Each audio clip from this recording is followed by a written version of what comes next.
Hello, good morning, and welcome to Grief to Grace Stories. I am your host, Ruth Hepzibah. How are you doing today? I just want to say thank you for joining us again on Grief to Grace Story. And today is just an awesome day. And as usual, I'm going to ask you, how are you doing? How truly are you doing? I hope you're good. I hope everything is fine. So today we have the honor to have Tony Lynch in the house, and he'll be joining us to share his story. And Tony Lynch is the founder of Memories of Us Limited, a men's grief coach, and is a program designer, a conference host, and number one international bestseller author. And also, he has experienced some profound losses in the past, losing his parents, his younger brother, and his son. And he's been able to turn all of these into purpose by creating spaces for men to process their own emotions and finding healing. And you know what? That is one very good thing because a lot of men can really not do that, but he's been able to do this and is a very great thing. So I don't know where you're watching us from right now. I just want you to know that you're not alone in your journey. So grab your pens, grab your seat, grab your coffee, and sit back because very shortly after the prayers, we will be bringing in Tony Lynch to share his story. So he is also the host of Grief, Let's Talk About It podcast, and also the chief editor of the Grief Talk magazine.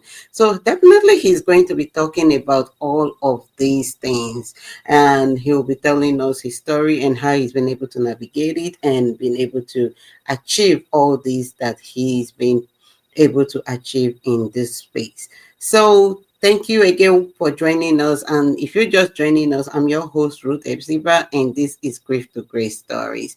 So I want us to just take a word of prayer as we pray to our Father and commit this session into the hands of the Lord.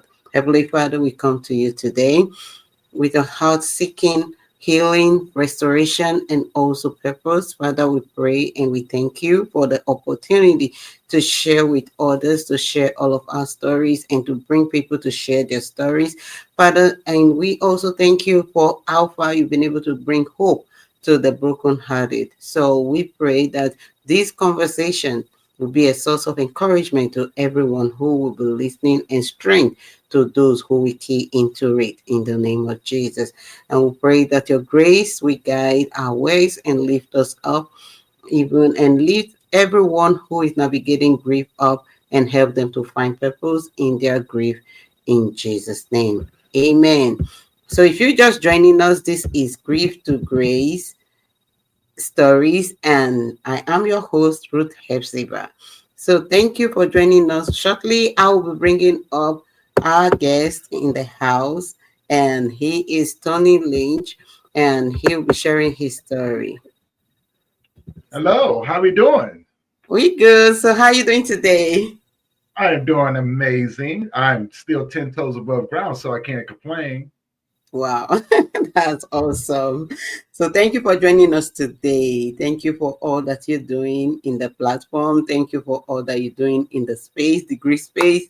And thank you for talking about grief because that is very important, especially talking about it with men and helping them in their purpose because it's so difficult most times for men to be able to share their grief and acknowledge that they are. So Yeah. thank you so much for joining us today. So as usual, our grief to grace stories is all about sharing our stories. So the next voice we'll be hearing is definitely going to be that of Tony Lynch, and as he shares the story and help us move from grief to our purpose. Thank you. Are you ready to share your story? I am ready. I'm excited. Thank you for having me on your show. Thank you. Yeah. So, how did you navigate this journey? What happened? How did you find grace in your purpose? Whew, that's the grief. My grieving process was very messy, as we all know, right? That's part of grief and everything. But it actually, how I got here is a bit of a story, but it took me hitting my version of rock bottom, to where I was ready to give up on life. I didn't want to be here anymore, and I told myself, I said, the best thing for me is to, I don't want to be here. Take my life. And so, long story short, I planned out my suicide, and for about 2.5 months, and almost became very successful. And through the grace of God, through the grace of God, that's how I ended up here. And during that moment, God showed me my life, showed me everything in my life. And I never understood it, because when you're going through this process of life, you never really see, the plan. You never really see the path or anything, right? And I can just remember, now this is where my story this is how my story starts. I remember sitting there after throwing the gun in the front seat of the car, and I remember just talking. I said, have you seen my life? Like, let me go. Just let me go. I'm not messing with anyone. Just let me go. No one's going to care. And the voice said, no, I got something better for you. I said, have you seen my life? I mean, age of 6 years old, I was molested twice by my neighbor's son. And I looked back on that, and God said, yeah. I said, why would you do that to me? He goes, had you not had done that, you wouldn't have been able to talk to that young man that had happened to as well. You was able to keep him from um from hurting himself, from being confused about what had happened. He was able to comfort him in his moment.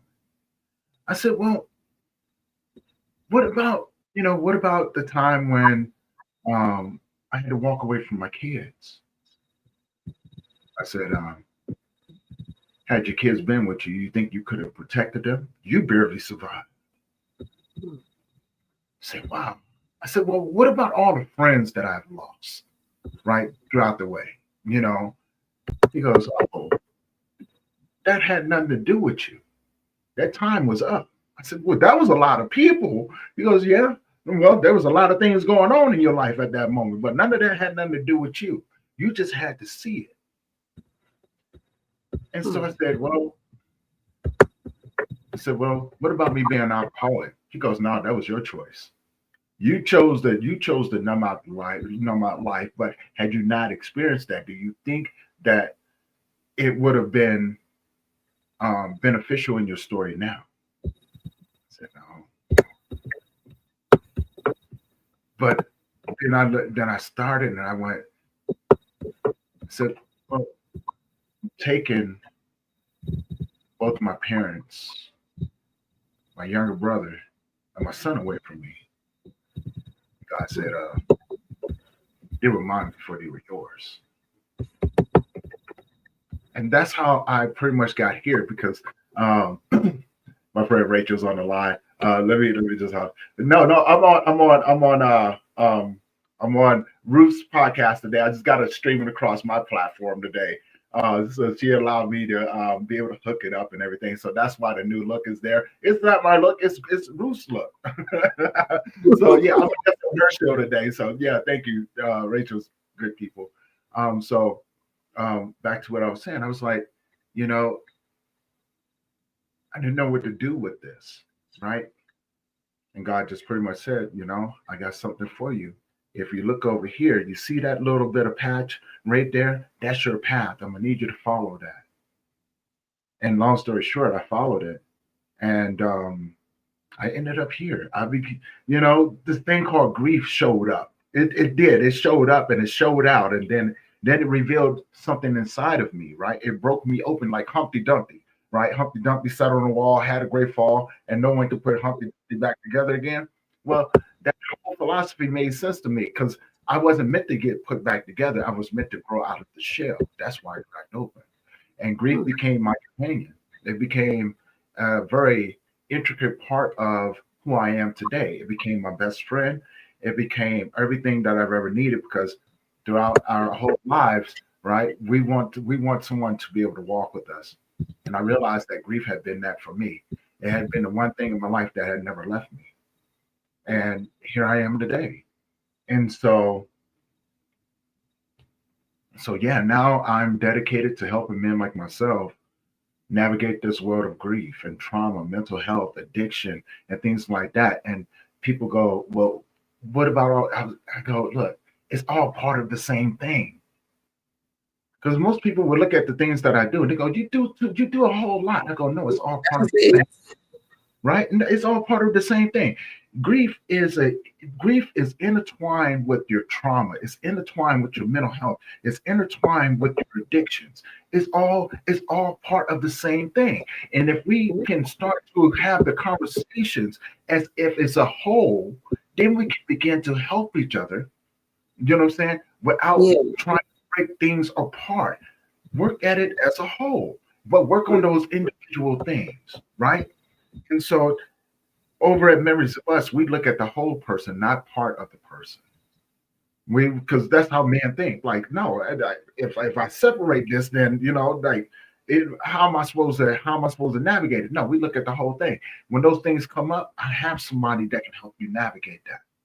Right? yeah, If you're suffering with depression or anxiety and things like, I got somebody who can help you out with that.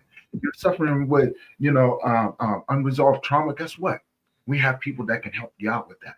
It's all part of the same thing. But we have to heal. I mean, true healing, right? yeah. And so that's my journey in a nutshell. But like, let me just walk you through this just for a minute. At the age, you heard me say this before, so I gave people a brief rundown of it. But at the age of 6 years old, you know, all I wanted to do was be an artist. I wanted to draw comic books. I wanted to, I wanted to make comic books. I wanted to make cartoons and things like that because I taught myself how to draw at a very early age. We used to play with He-Mans. Got a younger sister, 4 years old at the time, and she was my world. She's still my world to this day. And and then there's that one moment, mom's got to go to work, right? Oh, you guys need to go over to Miss Gwen's house and she's going to watch you guys. Okay, not a problem. Grab my He-Mans and everything and was over there with Miss Gwen. And this is how I remember it. Sitting down, her son comes down. Hey, Tony, you want to come up and play with the He-Mans? Yeah, that's how it happened. I went up there not thinking anything, right? I'm 6 years old. Who thinks like that, right? And I get up there and yeah, he got me. He got me. And then I tried to tell people and no one listened to me. No one believed me. And so the second time that it happened, I thought to myself, no more. It's not gonna happen anymore. And I think my mind changed um to where I understood the world in a more dangerous place, as a more dangerous place, right? In the world that I lived in, I didn't see people as people anymore. I looked at them as people that was capable of doing really bad things to other people. So when my mom had to go to work again, I made sure he didn't do it to me anymore. Mm, I, I took a knife and I stuck him in the stomach and I told him, I said, you'll never touch me ever again. mm. And you have a choice to make. You can scream, you can scream, and they're gonna come up here. And when my family find out what you did to me, they're gonna kill you. I'm walking away. And you can deal with that or you can scream. However, which way it goes, don't really matter to me, but don't you ever touch me again. And that was the last time he touched me. Mm. That was the last time he touched me. And so when you're going through things like that, right, you still, since no one believed you in the first doggone place, what makes you think you're going to go out and tell anybody else? But I used it to my advantage, right? Because I'm a straight A student in school, right? I'm still my mom and my dad's son. So Mm. I went, you know what? I'm going to use this to my advantage. Now that I know I have a pretty good idea of how the world operates, I'd rather be out there with the big boys. Now I can still be a straight A student in school. I can still be my mom and dad's son, but I'd rather be out here because I'm gonna have to learn how to survive. And I'm watching them out here doing their thing, right? So I got into selling drugs. I was a normal little 11-year-old kid. Get outside of school, go to the house, do your homework, go outside and play. Mama said, put on your play clothes, go outside and play. And I go 2 blocks down, 2 blocks away from my home, and be out there on the corner with the big boys, watching them, watching how they move, right? Very strategic, just watching them. And they always just look at me, what you doing, little man? Oh man, I'm just hanging out. They never mess with me or anything like that. But they told me the ropes, right? And I used to watch them wear the Timberlands and the goose down coats and, have money in their pocket and driving these nice cars. And I thought to myself, I want that. So let me watch how they doing it. And the first time I had my first $20, I knew nothing about buying it. So, I went to one of the homies. I was like, hey man, like I wanna I wanna make some money. I got $20. And he looked at me, he goes, man, look, that's crackhead money. I said, what is crackhead money? He says, that's crackhead money. He goes, but I'm gonna do you a solid. Give me your $20. I'm gonna give you, I'm gonna give you this right here, right? I'm gonna show you how to break it up.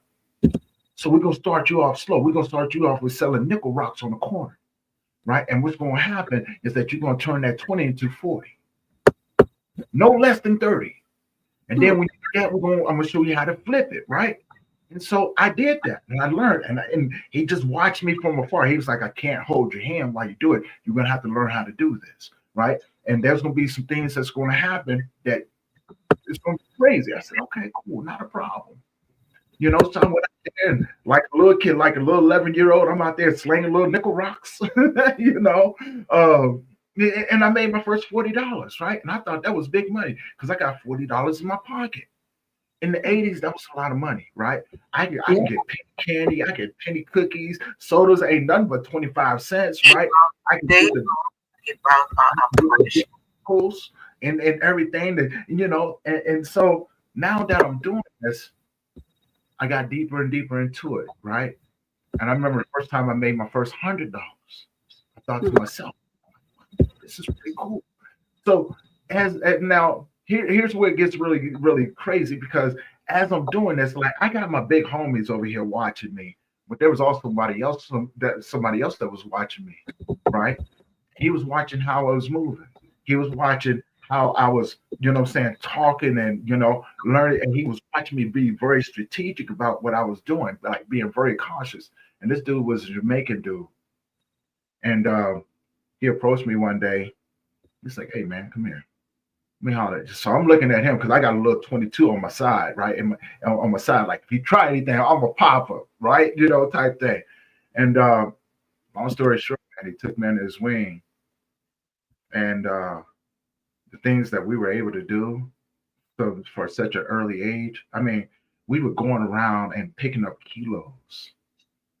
I mean, and it was crazy. The people that I was meeting, the people I was dealing with. Then I got to a point where I was selling not only drugs, but I was selling guns in the hood too, right? But I had all of this protection. I had the homies in the hood that I was selling weight to, like big amounts of dope to, and then I was also selling guns. So I'm supplying people. But I never really looked at it that way. I'm still a kid. I'm still going to school, right? Like I knew how to play the role, right? My mom was like, when you come into my house, pants come up, everything. You better be respectful. When I'm around my family, I'm respectful. That has nothing to do with this. And so, but when I'm not around my family, I was that guy. I was that kid, right? And you know what I'm saying? I was all about making the money. I was all about doing what I needed to do, right? Making sure that my baby sister had her Barbie dolls and what I'm saying, her easy bake ovens and things like that because that was my baby girl. She's still my baby girl. yeah. And as a big brother, you want to make sure that your siblings are taken care of, right? We grew up in poverty. We grew up broke, but I knew that I couldn't spend the amount of money, what I'm saying, without drawing attention to myself. So I would get other people to go get it for her. But like with the Barbie dolls and stuff, I can go to the regular Woolworth and pick up the Barbie dolls and stuff, right? Yeah. So you smile, what Woolworth is, right? Woolworth was the place to Yeah. go. And so that's what I did. That's how I maneuvered for like the next 4 years after that. That was in the mid to late '80s. And then when I turned 15, shortly after I turned 15, the cops tried to bust me, and it didn't go as well. It didn't go the way that they thought it was going to go.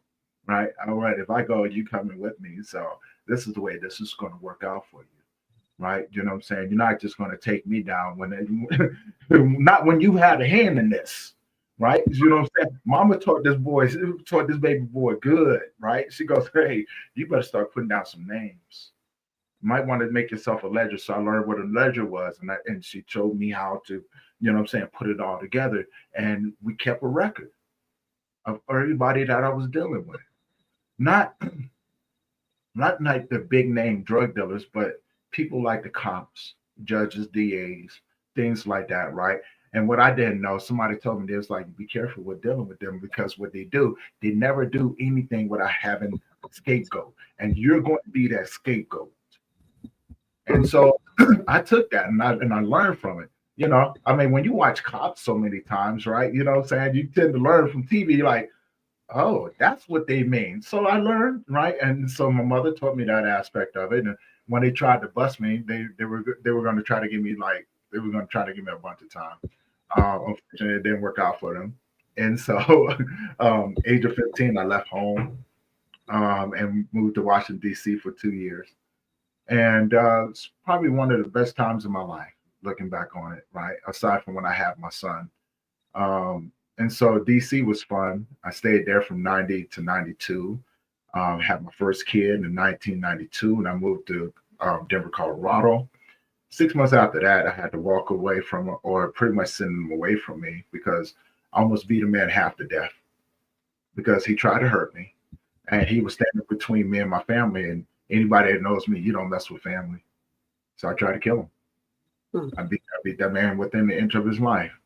And but what I did in that in that sense was I scared my daughter's mom.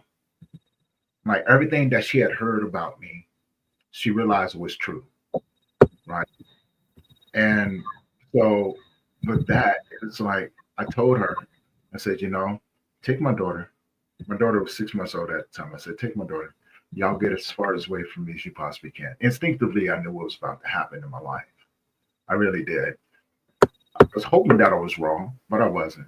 You know, because ever since that time in 1992, things really took a toll. It really went backwards on me. 17, you know, here I am back in the streets, game banging in a whole new state and hanging out with the homies and all kinds. It was getting crazy. In 1994, I was busted and sentenced to 5 years, 5 years state time, penitentiary time. And I was like, okay, you know, like 5 years ain't really nothing, you know. And I was 19 at the time. So I went to prison for 5 years for a crime I never committed. And then, you know, during that 5 years, I spent 2 of those 5 years in solitary confinement. So I got out in 1999 and late 1999 and early 2000, I say around February, late February, late January, early February, I was shot 22 times. I said, okay. I mean, it's part of it, right? You know what I'm saying? You can't be mad at it. I mean, and I know. Um, it's yeah, but I couldn't be mad at it, right? It's part of this thing that we do, right? I'm a gang banger. What do you expect? You can't expect to move through the gangs and think that ain't nothing gonna happen to you, right? If you out there doing wrong, you're living by the sword. More than likely, you're gonna die by that same sword, right? So if you chalk it up, it's just part of those things. But hey, worst thing that you can do is let that person live, and that's what they did. I survived it, and I told him, I said, I'm coming to get you, right? I'm not even mad that you shot me. I am I am just upset that you let me live. And so I know my karma was the pause, huh? Yeah, but it was a lot more inside of that as well, right? You know, because it's not only was the karma, it was the lessons. It was the time to listen to what was going on in my life, right? To reflect and reset, as you said before. But yeah, now look at me now. But it's been a hell of a journey. That definitely a hell of a journey. But yeah, I wasn't upset that they shot me. I really, yeah, because you had to see what I did to them. If you saw what I did to them, you'd have like, "Oh, you got this one coming." You're right. I had it coming because I was that guy. I was a true game banger. I was a crip, right? And I've been involved in it since the late '80s. So and I watched the evolution of how it went. And so like, and so now here I am. This just didn't happen to me. I can't be mad because you don't know what I've done. You don't know Yeah. what I've done, and it's part of that thing, right? It's part of the journey, especially doing that. Hmm. And so after that, I was like, okay, now we got to go to war. So you can't come and get me, and with me not coming back to get you, you should have killed me, right? Now do yourself a favor, just go ahead and stop this madness before it starts, right? But they Hmm. didn't, and I went to war with them, and people thought I was crazy, and I was like, no, I'm not crazy. I just got to get you back, right? I got to get you back. But during this process, Ruth, I watched a lot of my friends die. Wow. A lot of people that I used to hang with, run the streets with. I watched a lot of them die, right? Wow. Some took their lives. Some of them was killed. Some of them, died from natural causes and overdoses. I've seen it all. I've seen it all at such an early age. I Um, mean, God just kept you for a reason. how, I said God kept you for a reason. yeah, but I didn't understand that. I didn't understand. See, again, remember we talked about the part. Um, I didn't understand. I didn't understand the journey. I didn't understand the path. Rose. I would have to say that was part of the plan, though. And as I begin to go, you'll understand that it was part of the plan because it taught me something, and it's all part of what I do now. But I didn't understand it then, right? I didn't understand that you know that I would have to carry that with me. That seeing these things was going to be an intricate part of how I do my job, how I show up. Yeah, it wasn't time for me to understand. You're absolutely right. It wasn't time for me to understand. It's kind of hard to understand when you're in the midst of it, right? You know what I'm saying? Um, and so what ended up happening is that you know during this time they finally called a truce. Now, mind you, there's a part I left out of this because no one would ever believe me even if I told you. But I'm going to put it out there. See, during this time I was living in and out of hotels, right? Pretty much I was homeless. I didn't run home to nobody. I was living there. If I didn't make money to pay for the hotel, I slept out on the streets. I wasn't sleeping at my homies' houses or anything like that. I wasn't doing any of that. I was breaking into people's cars. I was breaking into people's abandoned houses. I was breaking into abandoned buildings. I was sleeping in and out of trash, and no one knew. I was able to maneuver all of that, but I showed up, right? No matter what, I showed because it's who I am. It's who I am, right? It doesn't stop nothing. None of this stops anything, right? That's just part of life. You man up and you keep it moving. Now, mind you, I just said that, and I'm gonna, show, as towards the end, I'm gonna show you why that's such a bad idea. Because after all of this that didn't happen, there was a truce call. I said, all right, as long as we done, we done. But I was tired, you know, I was tired. The gunfights, the consistent fighting, and constantly having to worry about what's going to happen to you, things like that. I had over 20 some years in this thing. I was tired. I was ready to give up, but I was ready to just let go of everything too. Right? I've done everything, and there ain't nothing else I need to do. I ain't got to prove myself to nobody.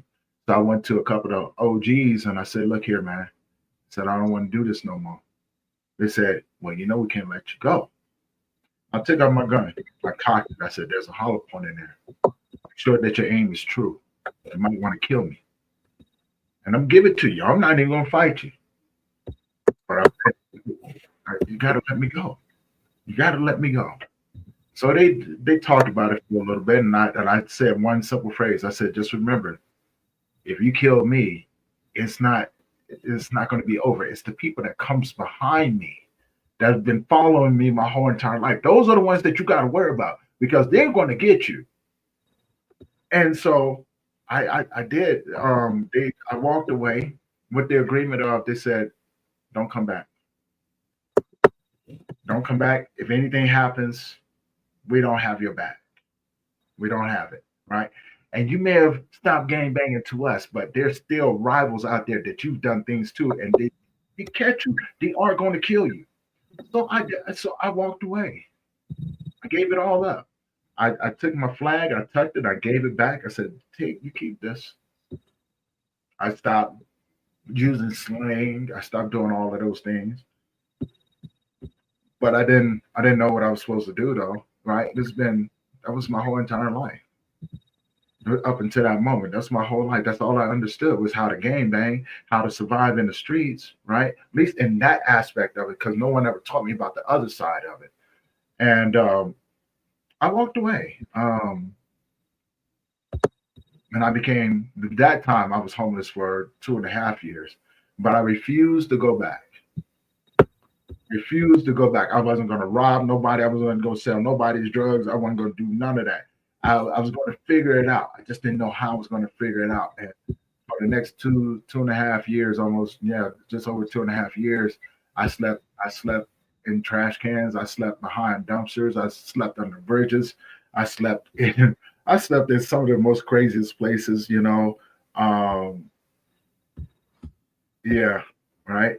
I wish that was it, right? You know, I did make a choice in that one, but things was rough.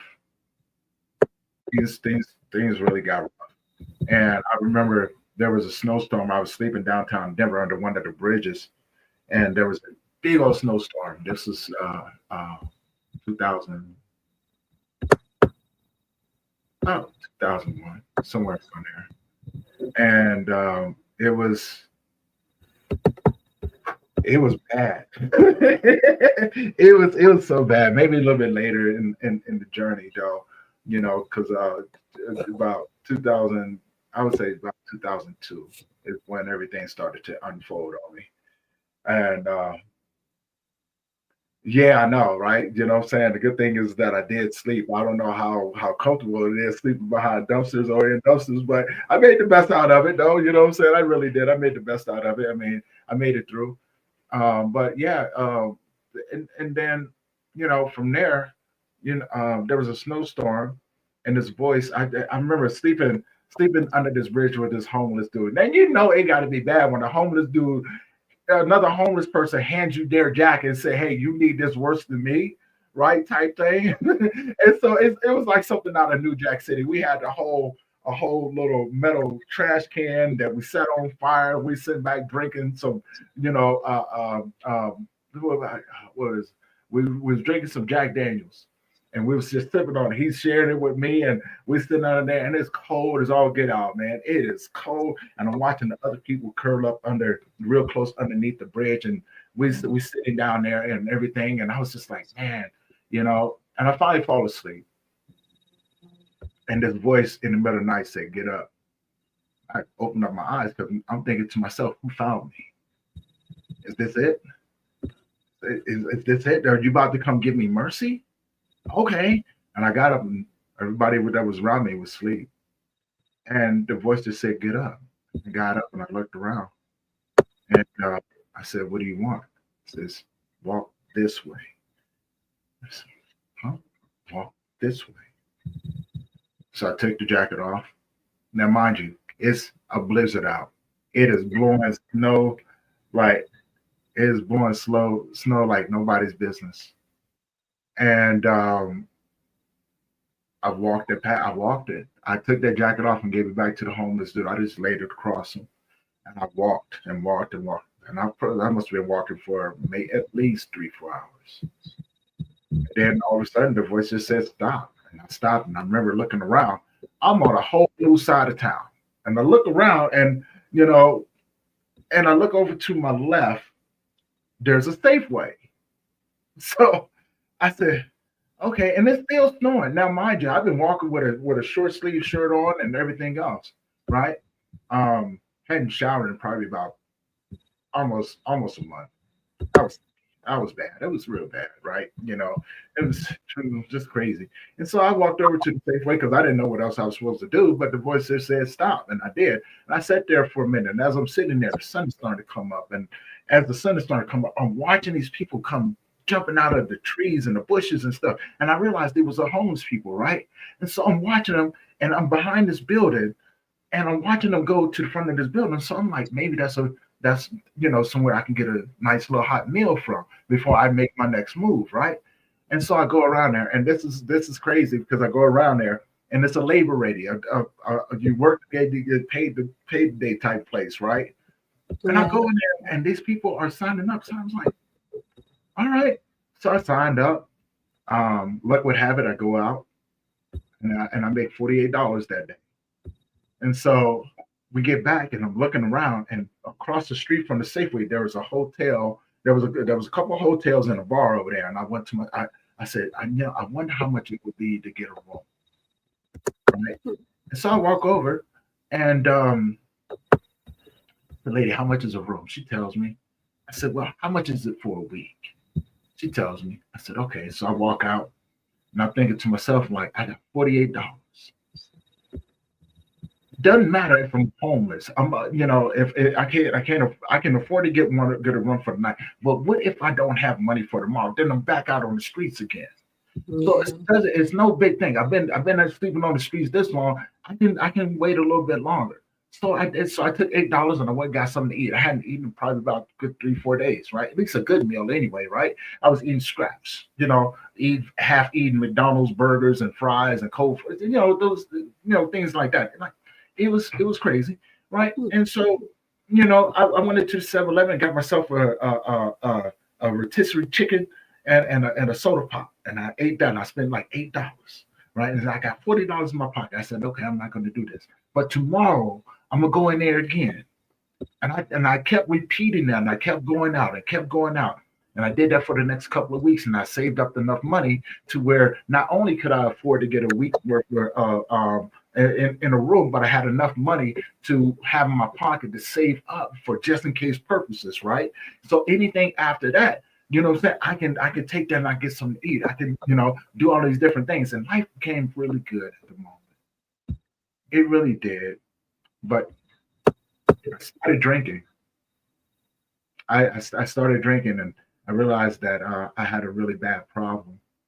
So although I was doing pretty good, life was giving me a chance and everything.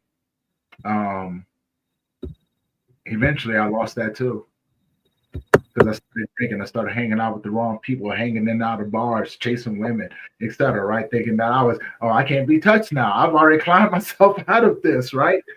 And life came back and punched me in my mouth. Hmm.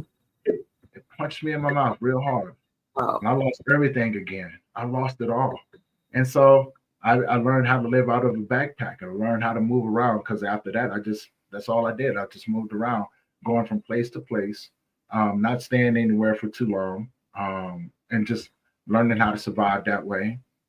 And life kind of changed around on me quite a bit, you know. And finally, I ended up out in Arizona.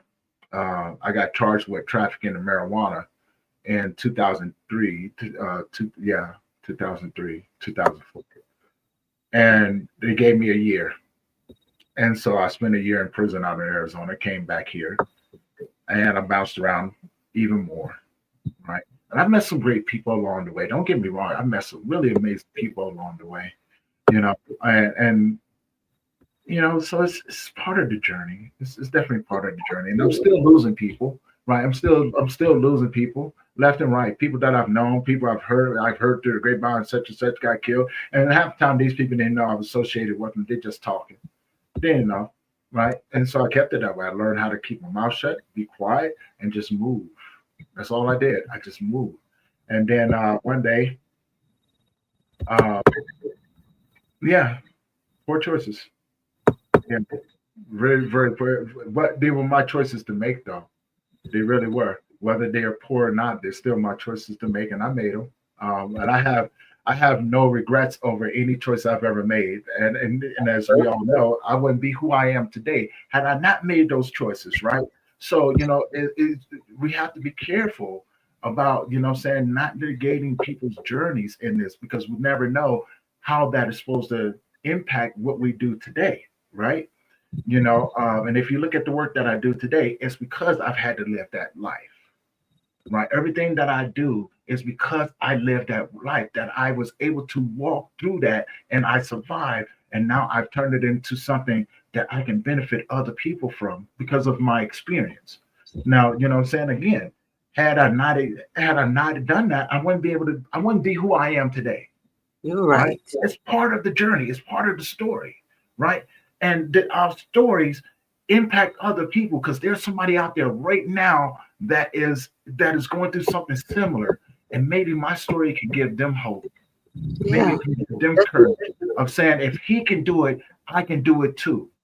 Like, I'm not trying to inspire nobody. I just want to be an example that, hey, no matter what you go through, you can get through it if you want it, right? But you're gonna have to go through some things.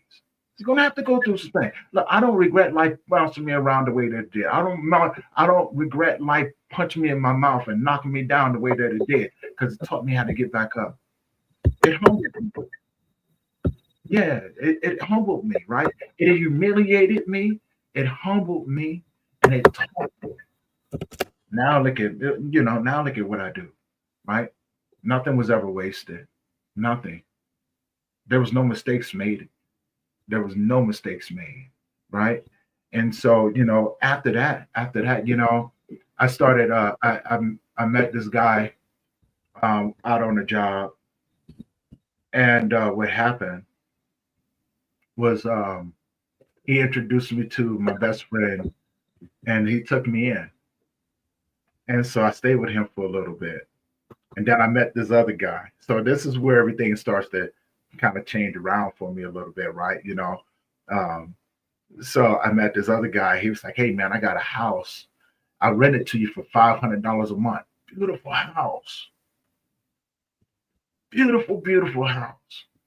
And he rented it to me for $500 a month. I got a yard dog run. I was like, I've never had this before, but for $500 a month, you're right. I'm gonna take advantage. So first time in my life I ever had a place of my own. First time in my life that I ever had a place of my own. I was like, wow, this is what this feels like, to put a key in your own door. It's mine, right? And I have no regrets, man. I have no regrets whatsoever. And I went from there, um, hanging out at the clubs every weekend. Me and my buddy, we had a philosophy, right? You know, we would get together on Friday and Saturday night. We went out and we partied, but on Sunday morning we was in church, hungover and everything else. like that was gonna make a difference, but it did. And I kept the roof over top of my head. I kept the bills paid, and what I'm saying, I had a nice little house, and I knew not to mess up, right? I knew not to mess up, so I did. And it's a beautiful thing up until I met my son's mom, and she was supposed to be in a one night stand, but she stayed around, right? Type thing. And I was like, why is she still around, right? So then I was like, okay, well, maybe it's time for me to just settle down a little bit. And so she ended up getting pregnant. And so I moved from Denver to Loveland, Colorado. That was 17 years ago. Our son was born December 18th, 2007. Beautiful baby boy, Jake. And from there, I told myself, I said, no more drinking, no more nothing. I'm gonna try to be a good family man now.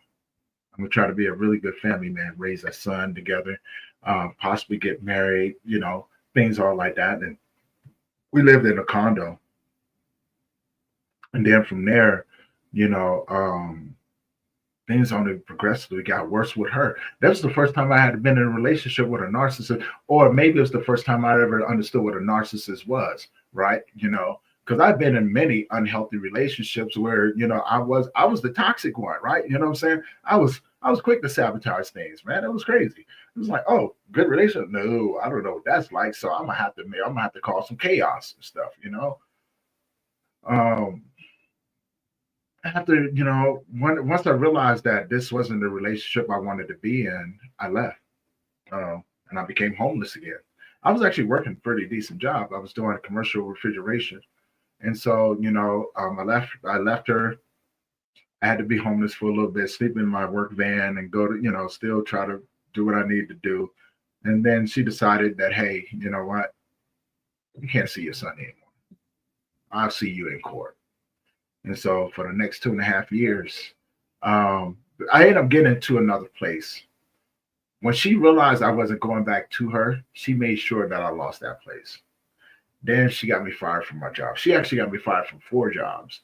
She got 2 of my vehicles repossessed, and she got me evicted out of 2 places. Because she was stalking me. She was doing all this. She was doing all this crazy stuff for 2.5 years, and we going through the courts, right? And I'm standing here trying to tell the courts, like, no, she is doing these things, and the courts is not. Of course, CPS. No one's looking at me. They're looking at me like, yeah, whatever. She ain't doing none of this.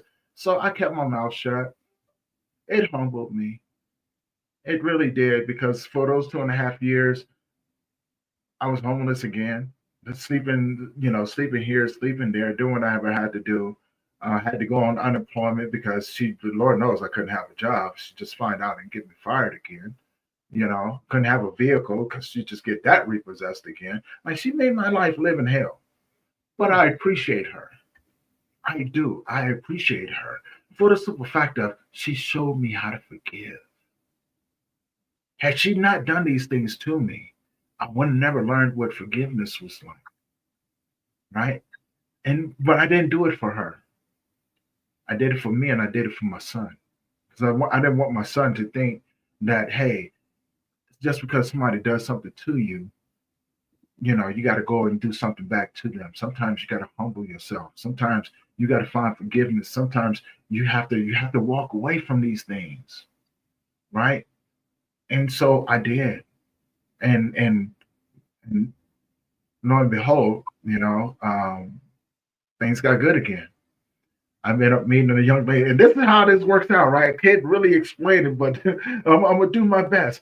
So now, you know, 2.5 of this, going through all of this craziness with her. You know, this woman is making my life hell. She stripped me down to the bare minimum. Now I'm homeless, and I meet this young lady, and then eventually we move in together. Well, I move in with her. 6 months later, she moves out and leaves me her place, which is a nice little 2 bedroom, you know, duplex, you know, garage stuff. It was beautiful, right? I was like, and she leaves. She goes to another state. Now here I am stuck with this. And Ruth, 2 weeks later, I got custody of my son. 2 weeks after this just happened, I get custody of my son. So now I'm like, what am I supposed to do with this, right? You know, and Awesome. yeah, right. And I was like, I can't look. This is crazy. This is crazy because now here I am. I got my son, right? Well, partial. Well, we got 50-50 custody. We got joint custody. But, you know, I was like, I got him. I Then I thought to myself, I got him. What am I supposed to do with him? Right? I don't know nothing about being a father, let alone know anything about being a man. So I started going to the church, and I got involved in these men's groups, and I got into some really really extensive and fellowship with the men there, because I wanted to learn. And then I realized those men was just messed up as I was. I was like, huh, okay, well, you know, we all in this together, right? You know, but I still didn't know how to be a father, so I made a conscious decision. I said, you know what? I said, God, I don't know much about being living this world. I don't know much about anything about being a man or a father, but I would love to model that philosophy behind you. And I changed my heart, and He filled me with grace, and through humility, humbleness, and through humbleness was wisdom. And he began to bring certain people into my life to teach me certain things, right? But I also just looked at him and say, he loved everybody no matter what. I want to do that, right? I don't want to be this over here, so I want to be this over here, right? And now, mind you, I don't know nothing about being a father, so here's my little boy. My little boy started teaching me how to be a good father to him. He taught me how to be a father. So I was like, oh, okay, let me do this, right? For the next 4.5 years, it was just me and him. It was always just me and him. His mom was around, but she wasn't as involved in his life as she really wanted people to believe. It was always just me and my brother, right? Through thick and thin, I was always there. No, me and my son, we had a bond like this. Now, during this course of time, I lost my dad and my younger brother, right? Um, and then in October 31st, 2015, um, my son suffered a severe overdose because his pharmacist mixed his medication wrong. So I had to watch my son go through this horrible, horrible ordeal, not knowing if he was going to make it or not, being mistreated by the hospitals, and it wasn't good. It wasn't good. And as a parent, there's nothing more scarier than watching your kid go through something like that, and there's nothing that you can do about it. You know, I still remember it. And shortly after that, when he pulled through, um, took him off all his medication. I said, no more, no more. Only to have him pass away 9 months later. Mm. Now, that's a kick in the gut. That's a kick in the gut right there. Like, I Yeah. did everything right. I did everything right. I changed who I was, right? I wasn't out there acting stupid. I was being a good man, Oh, but he was taken away from me. I said, okay, I'm not sure what I'm supposed to do now. Um, and then 2 years after that, my mother passes away. So here I am in the world again, all by myself. And I made some bad decisions. I did. I can own up to them now, right? Um, I call myself not being whooped by it, but it whooped me pretty good. This thing called grief whooped me pretty good, man. I didn't know what it was. I didn't know what it was, because 9 months after my mom passed away, I moved to South Dakota only to get into a relationship with a racist. I ended up losing everything. I started my own company. I had a personal training company. I was doing pretty good, and I figured I'd go out there, start over, right? New place, have a different life, or something like that. Somewhere no one knows me. Maybe I can hide a little bit. Um, no, I got my butt whipped. It bounced me around pretty good. I lost everything. I ended up coming back, bounced around on people's couches again. Refused to get whooped by this thing, right? mm, Like, you're not gonna whoop me. You can't whoop me. And I would tell you, it whooped me. It whooped me pretty good too. You know, 9 months down the line is when I made this decision. I said, you know what? I don't want to do this anymore. mm, I don't want to do it anymore. So for like the next 2.5 months after that, I planned out my suicide, and I did it in such a way no one even knew. Still got up and went to work. I still, you know, worked out and kept myself up, and I was still eating right, and I was still having a smile on my face. Everybody expected me to be the strong one, so I did. If this is what you expect, I'll be the strong one. I can do that, right? Although I'm not the strong one, but I can pretend. You don't need to know what's going on inside of me. That's what I said. You don't need to know, right? What you gonna do? You can't help me. No one can help me. And so I did. I planned out my suicide, and I was 2 seconds away. I even drove. I even drove to a whole new state to do it, so I wouldn't be a burden to no one. So no one knew where I was. I planned this thing out to the very, very last detail how I was going to do it. And that's when everything changed.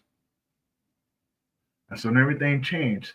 2 seconds away from pulling that trigger, that voice, whatever people want to call God, source, whatever it is, it was the voice. It's the voice that got me here today, right? And that voice helped me reflect back on my life. It showed me that my life wasn't about me. The experience was mine, and the knowledge was mine, but I was only a messenger, right? My life was never about me.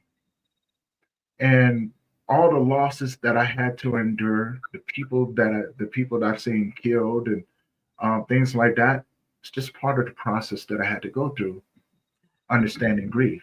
And grief became who I am today.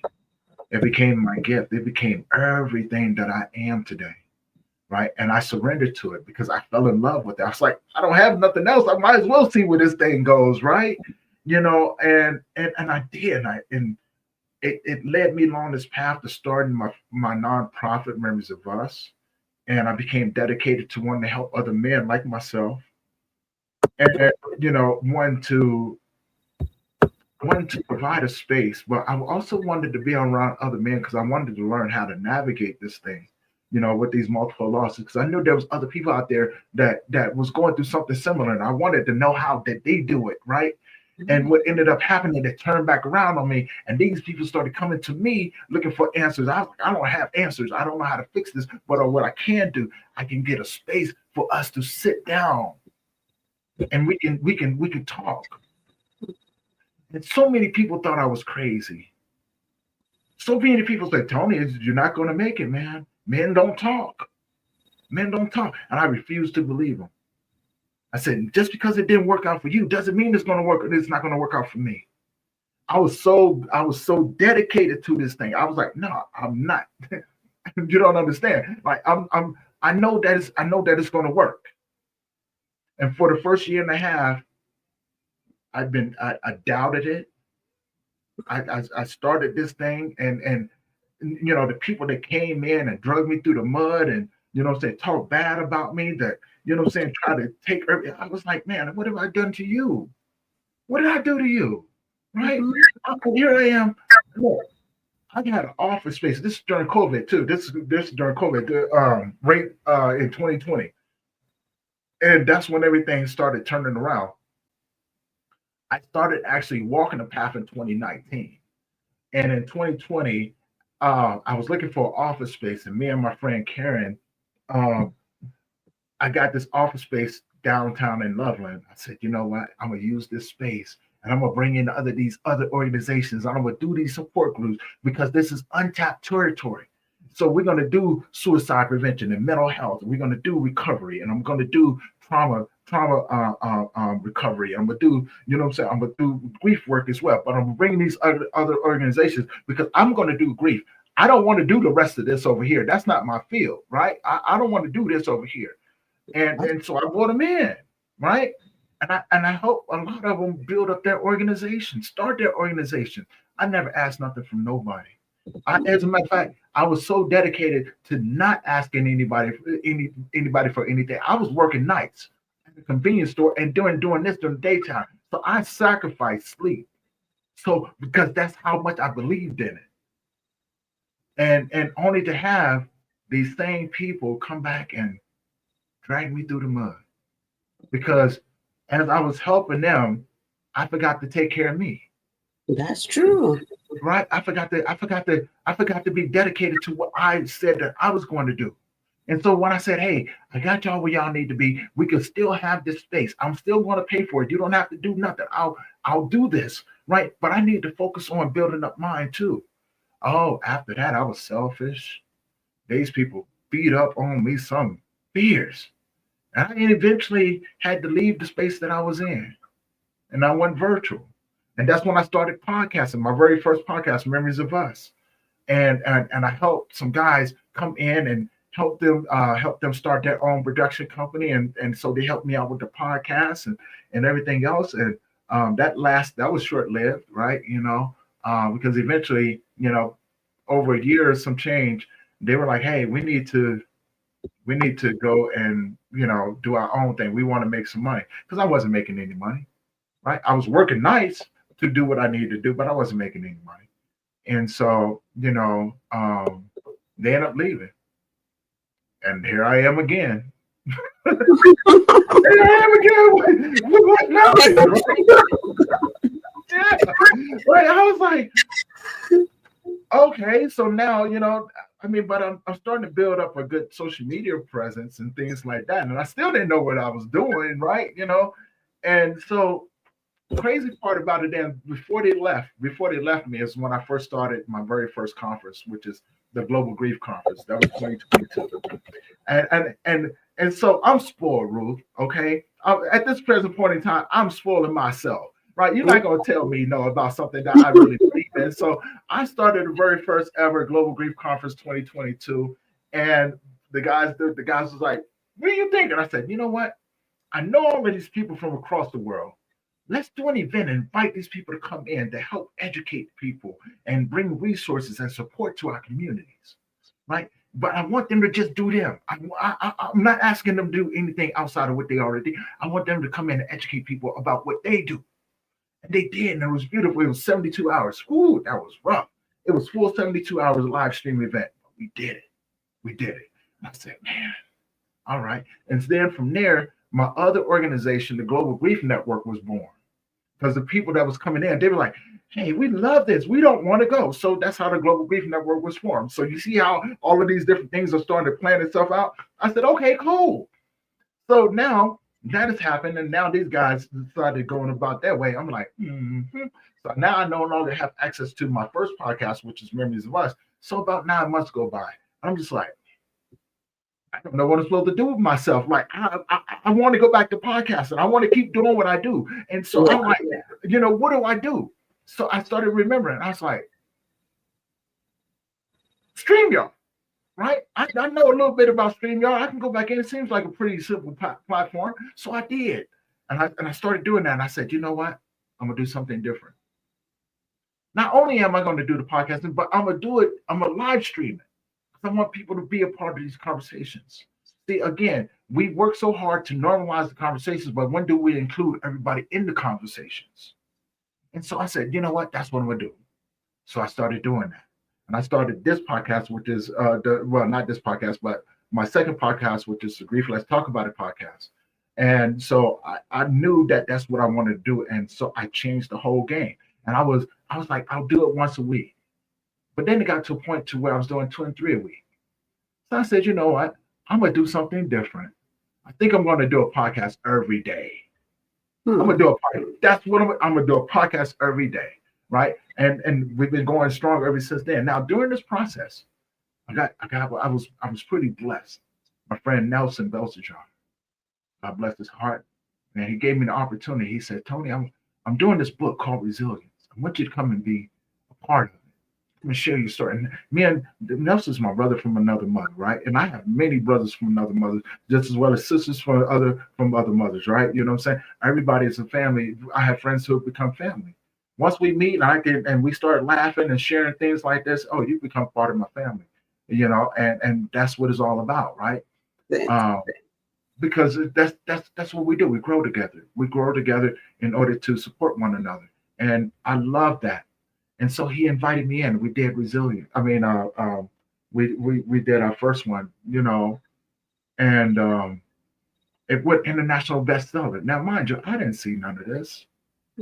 I didn't see none of this. I do these things because I'm like, why not? Why not? Right? The worst thing that can happen is that I fail. I fail. Okay. So what? It ain't the first time. What? You gonna take something else away from me? It's not the first time anybody's taking anything away from me. Okay, cool. Okay. So, and then, that book went international bestseller. And then everything else, someone just said, write these programs. So I started writing programs on mental health and trauma and addiction and grief. And I went to these different organizations. I was like, hey, I have this program, right, that may be beneficial to you. And they look at me, well, let me see what it's like. Okay, here you go. They was like, what do you want for it? I don't want nothing for it. I don't want nothing for it. But if you can find value in it, please use it. These people come back and go, oh my God, this addresses everything. Yeah, I know. And here you go, keep it. You sure you? I don't want nothing. I don't want nothing from nobody, right? But use it. Use it to help other people. That's all I want you to do. And so I did that. And now there's organizations and corporations that uses these things across the board. And so I'm like, as long as it's able to add value to someone else's life, to set these individuals on a path of healing and understanding, right? And so then after that, I got my first guest speaking gig. They said, "Can you come out here to this guest speaking? Do some guest speaking." I said, "Yes, I can." No one ever said we will pay you to come out here, right? No one ever said we will pay you to come out here and do this guest speaking. I never got paid for not one guest speaking event. I was still working nights, and I put together my money, and I travel out there to go see him. Pay for my own hotel, my own food. I never asked nobody for nothing. But I showed up. I sure the hell did. And I gave them, and I fly back. And I did that. I did that for a long time, and I still do it. I don't ask nobody for nothing. Pay me for what? Doing what I love doing? Are you crazy? I will come out here because this is what I love doing. This is what I'm called to do, and I realize that now, right? I'm a servant. I will come out there and serve you. Yeah, you let me know what you need from me. I'm there, and I've been all across the world, from Ireland, Scotland to Italy to South Africa. I've been all over the place and all over the United States, right? And then I started forming partnerships with different organizations, and so I was able to grow my nonprofit as well, Memories of Us, internationally just as well as nationally. I never saw any of that stuff coming. And people are like, "I want you to mentor me. Show me how you do what you do." I don't know how to do that. But what I can do is that I can show you how I did this, right? And if you have a heart for it, it's going to be hard, but you'll be able to make it, all right? And so I did. And more people, more men's groups started, or more men's organizations started popping up. And I was like, "That's what I'm talking about." That's Now it. I'm starting to see all of these other organizations, these people that I'm working with in the global grief now. I'm starting to see them form partnerships and friendships and work together and collab. I was like, "That's what it's about." That's what it's about, is bringing these people together to open up the door for us to be able to do what we're called to do. I don't want nothing from nobody. And so then, I wrote another program called Resilience, which is a men's program.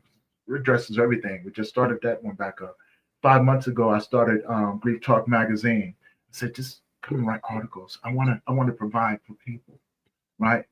And and then from there, like everything just kind of fell into place. I just got done writing my second anthology, and I got four more in the works. That's already complete. They're all going to be coming out sometime this year. Well, with the Global Grief Conference, we've done it annually now for 3 years, and we're working on our 2025, and it's the same thing. And I was going, that's what it's about. So I say that to say this, right? We may not see the path that we're on when we're walking, and we may not see everything clearly because we're in it.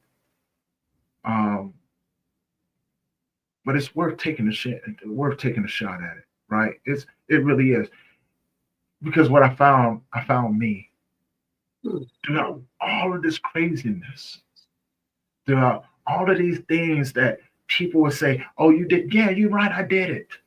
Right? I'm guilty of my own things. I've done my fair share wrong in the world. I've made my fair share of bad decisions. I paid for them, but I learned from them. But it was part of who I am today. So I have no regrets. I have no regrets for anything that I've ever done, ever had to come through. And anybody want to criticize me, hey, you have every right to do that. But just remember, when you need somebody, I may be the person that be able to help you out too. And I'm not gonna criticize you. I'm not even gonna talk down on you. Who am I to talk down on you? I would rather give you than to have you take from me. Right? And look, crazy part about it is, and this is why I say I'm an example, not an inspiration. If you want something, you're gonna have to go through some things, but you can have it if you want it. All of these things that I've done, that within the 5 years that I've been doing this, I did everything while I was homeless up until 9 months ago. And you can't tell me that it worked out. Everything that I've done, I've sacrificed. I work nights to do this during the daytime. And I won't even let people give me donations. I will not let you give me donations. I will not let, I won't do it. Keep your money. Use it to get yourself a meal. Use it for your kids. Use it to take yourself out. Use it to do that. But I don't need your money.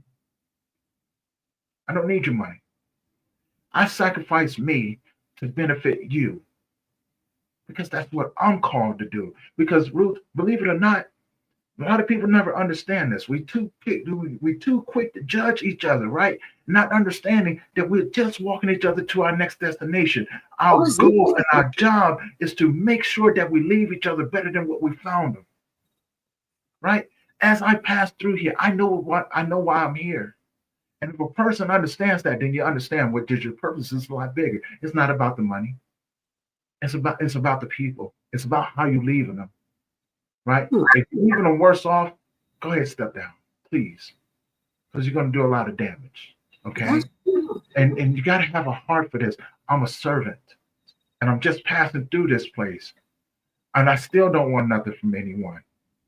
But I would give you the shirt off my back if that's what it takes, right? I still work nights, sacrifice what I need to do. Everything I've done, I pay for out of my own pocket. Can't nobody say they ever given me nothing, except for giving me that time, giving me the honor to be able to showcase their stories on my podcast, That's it. to be able to allow me to be a part of that, to learn, because I know I don't know it all. I Mhm. know, right? But to be a part of this beautiful universal thing, it's such an honor and a privilege that Yeah. that I get to I get to participate in it. Even if it's just a small I get to participate in this, right? Now I look back on all my losses. I really didn't lose anything because I was You didn't blessed, lose anything. right? It's, No. it's So just grief. like the process you needed. Yeah, the grief is my gift, and I love everything about it. So people can take that however they want to, and it may sound strange, but I'm comfortable with having conversations about grief, dying, death, dying, and grief. I'm comfortable with sitting with people in their hardest moments. I'm comfortable with me, right? Because during this course of time, I learned how to love me. I learned how to I learned how to spoil myself, right? I don't need no one else to spoil me. I I treat myself every day as if I'm somebody worth of being loved. I just passed through this place. I'm here until I'm not, right? I'm here until I'm not. But the goal is I want to leave this thing that I have inside of me back. I want to leave it out. I don't want to take none of this with me. This gift that's been given to me is not mine. And I work every day as if I'm obligated to other people.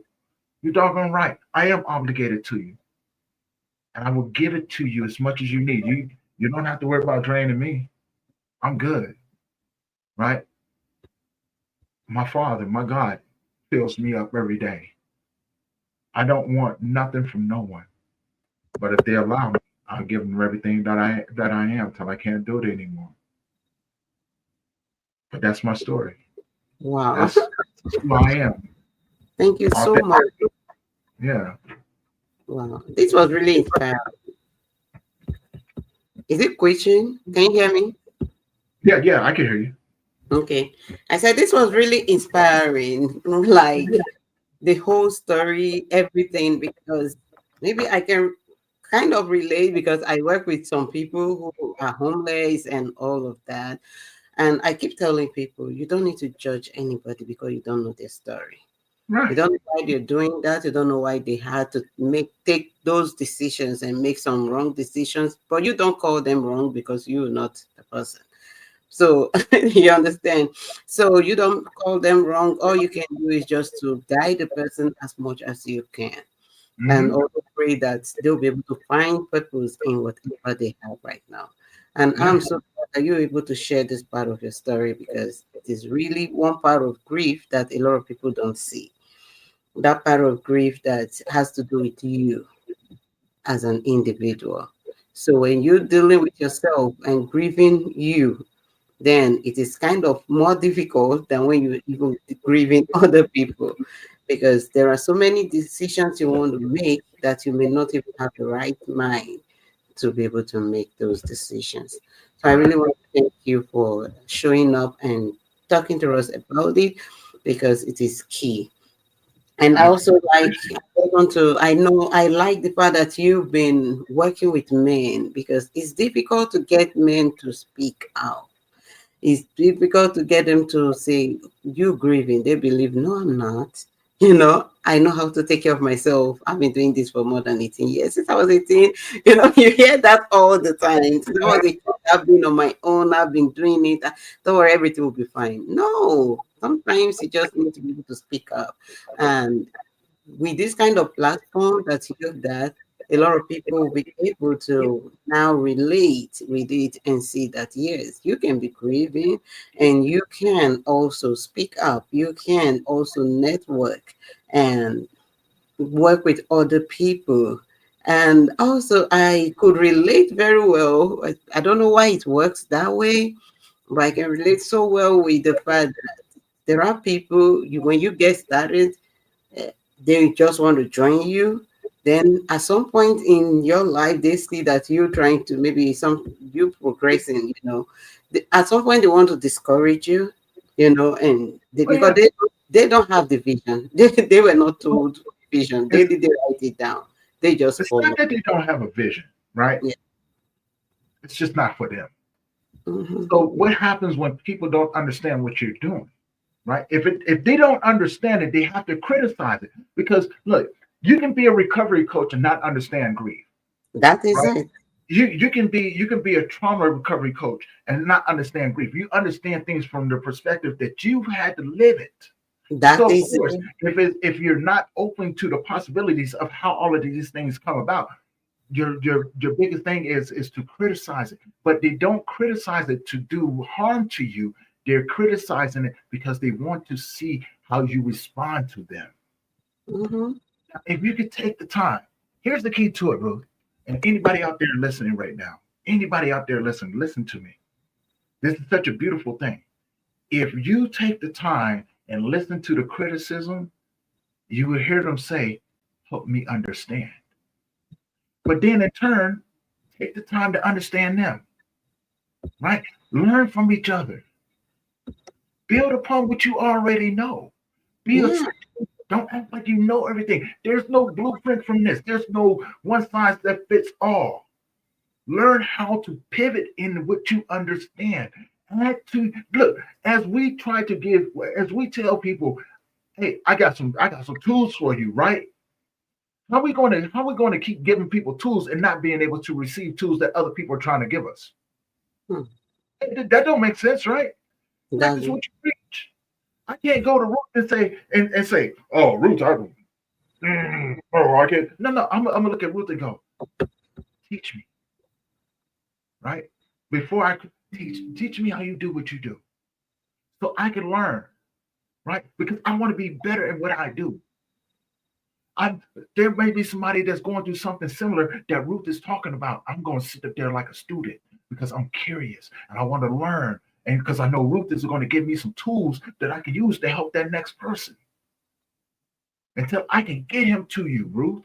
You know what I'm saying? I may have to walk him a little ways to get him to you, but I can give him the things that you give me and go, hey, come on, come on, come on. Let me show you something, right? You know what I'm saying? And then I can hand him off the roof and go, Ruth, I used the things that you told me, right? I got him to a point to where he's willing to listen to you now. He or she is willing to listen to you now. Here you go. And Ruth's going to take care of him.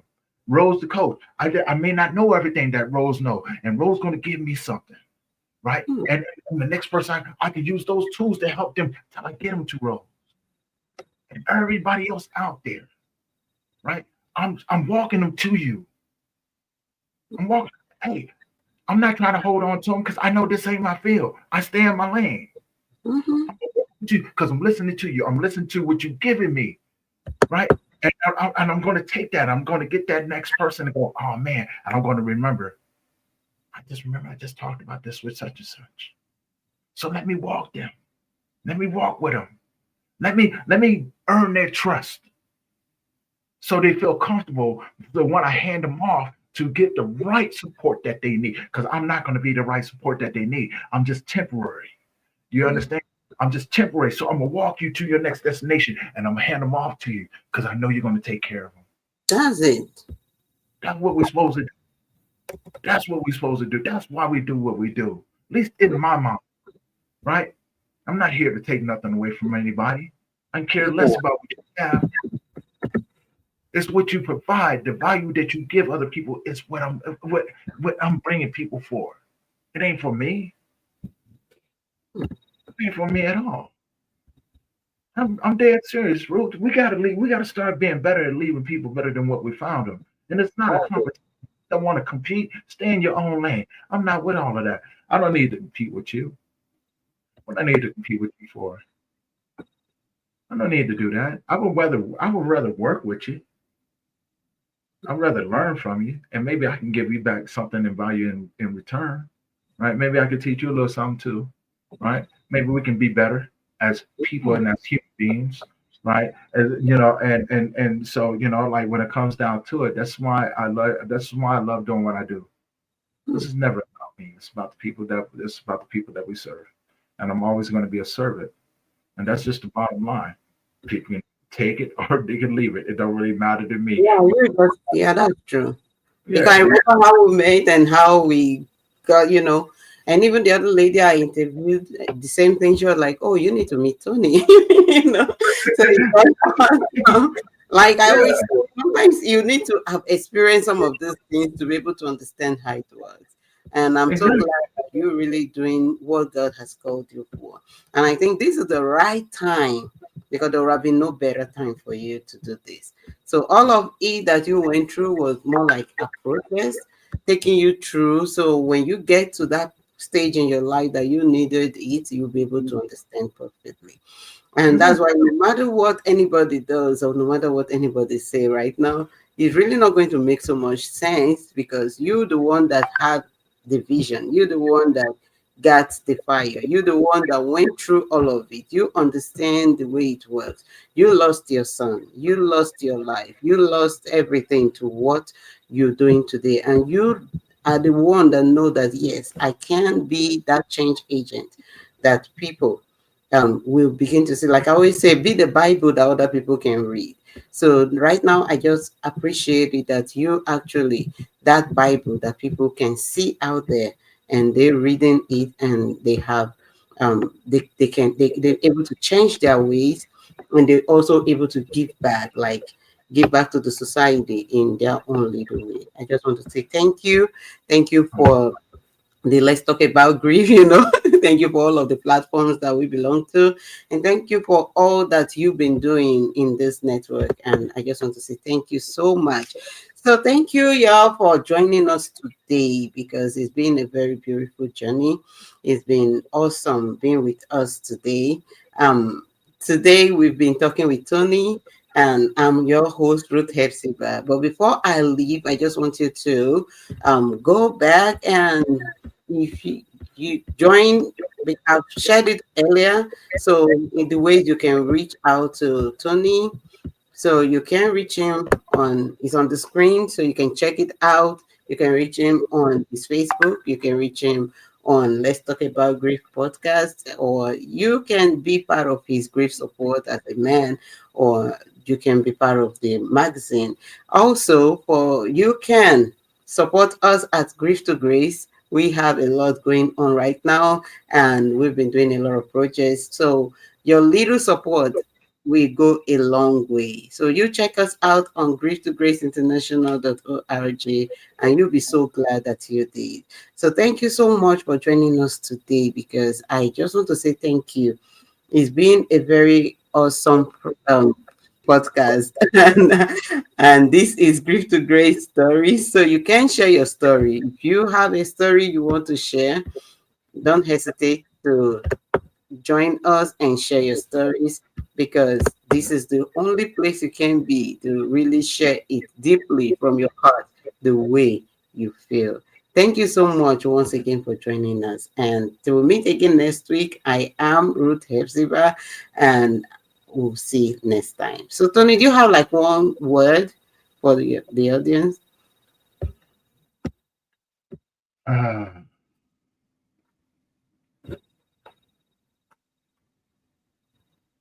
grace. Have grace for yourself as you go through this world.